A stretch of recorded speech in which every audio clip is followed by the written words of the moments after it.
have always been very open about things, and I admire that. And one of the good things about this book you mentioned, you talk about being picked on.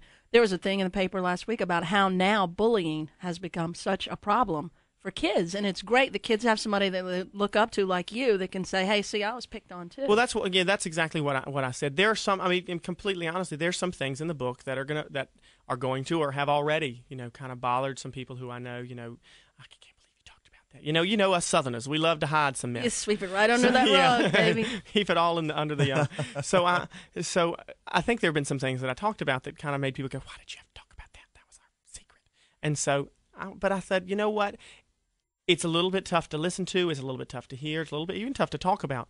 But if one person reads this and says, I was in the same situation, or I am in the same situation, I need to either change what I'm doing, or at least I can learn from it in some way. Let me take, I don't want to write a book I didn't want to do a book that said, here are the 12 steps to life, or here's the guide, because I don't know that. I can't pretend to know that I know. But they can look at real stuff and go, if Clay Aiken had this problem and look at him now, I can rise above it too. If anyone, I think you learn a lot from the people that you're around, and you learn from, you tell me an experience that you had, and I could say, well, you know what, I can relate that to my life in some way. So whether it's me and I'm on TV or not, or on the radio, it doesn't matter. I mean, anything, you can read things and learn. So that's really what I hope comes out of it. And most people, honestly, I'll admit, most people are going to pick it up, read it, and then sit there, drink on it on the coffee table when they're done. And that's fine. That's perfectly okay because they already bought it. So,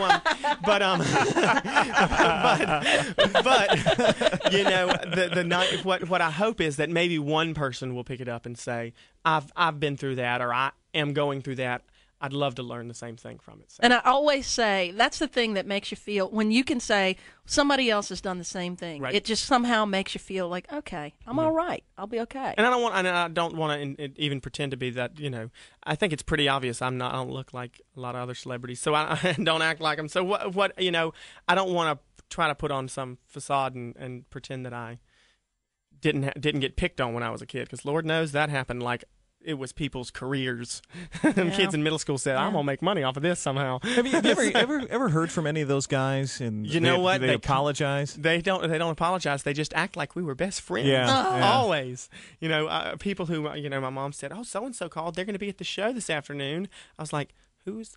Oh, I remember that person. Hold on. Yeah, I used to take my milk money all the time. I think I still have underwear that's ripped by that person. And you wonder if they remember that particular, because you will remember that particular incident for the rest of your life. They don't remember it, but I think they probably do. I think they probably do. He doesn't remember that. He knew I was just kidding. Oh, whatever. They're Whether hoping I do you or forget. not, whatever. They hope you forget. And you know what? It's not just people from school. It's people who are not in school, and people who, heck, it's family sometimes too.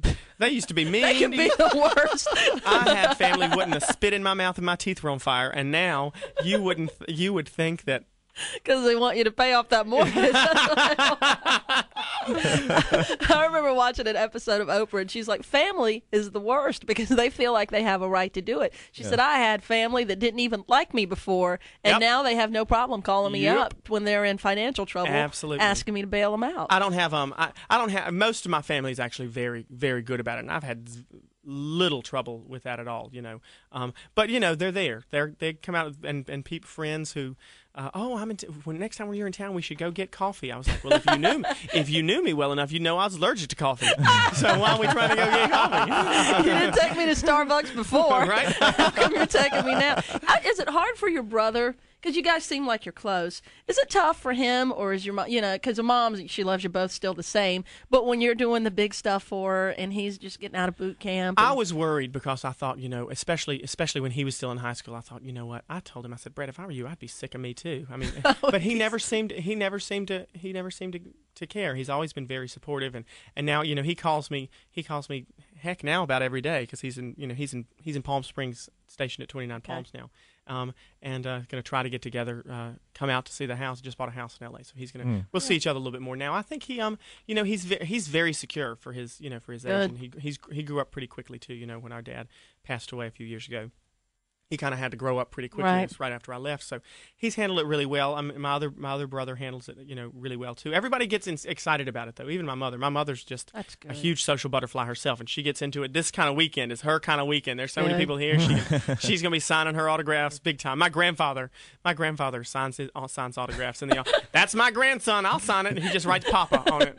But your grandma's still going, Clay, I gotta pee. I'll be singing the pretty song. I gotta go to the bathroom. Hold on. It is 9:45. I know you have got to get going.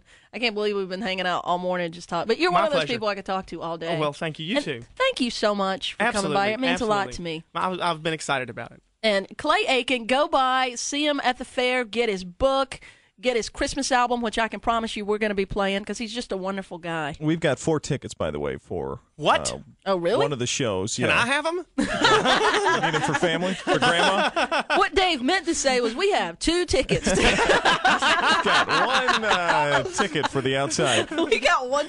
You can look through the window. So 860-0939. Way to go. All right, That's awesome. Good. Nobody has those. Clay, thank you again. It is 9:46 at Sunny 93.9. Sometimes Sunny is about